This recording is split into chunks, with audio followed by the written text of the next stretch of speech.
Starting off with some more milk.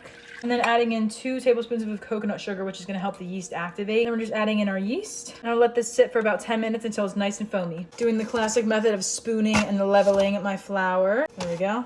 I always spill flour. I don't understand why they put flour in this type of container. Like, why? I don't think me being messy with the flour is necessarily my fault. That's all I'm saying. Why does it have to be this messy? It's because this container is impossible to work with.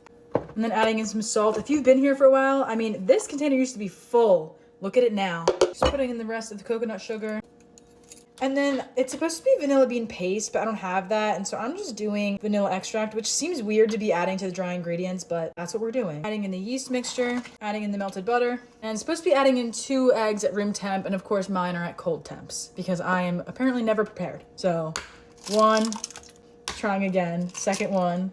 It's good, it's good. I'm just mixing up until it forms a dough. Do you hear the noise my mixer's making? She's on her last leg. I fear that she's gonna die on me one day.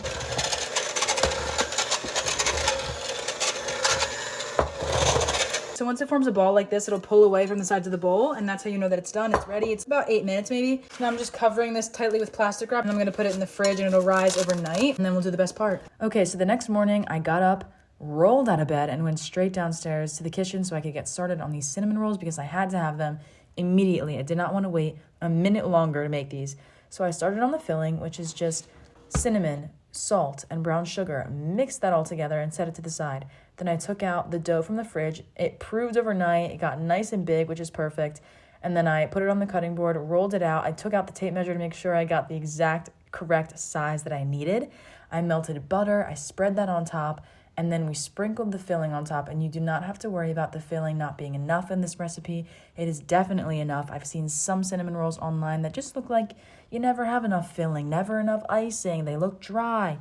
You do not have to worry about that with these. Look at the perfect swirl I got. I'm sorry, but I think that is the most perfect swirl I've ever gotten with a cinnamon roll. I have to be honest with you. And then I just brushed some egg wash on top, baked them, and they came out a perfect golden brown. I was so excited about it. I love the way they looked. And then I started in on the icing, which is just cream cheese, powdered sugar, vanilla extract. Mixed that up. It got nice and thick, and I spread it on top of the cinnamon rolls, and I almost had no words. Looking at this, I mean, the smell of the cinnamon rolls, me spreading the icing on top, I couldn't even believe it. I was like, does it get any better than this? Does it get better? I don't know. Someone proved me wrong here. I mean, you can't. You just can't. I took out this first one so I could give it a taste test for you, as always.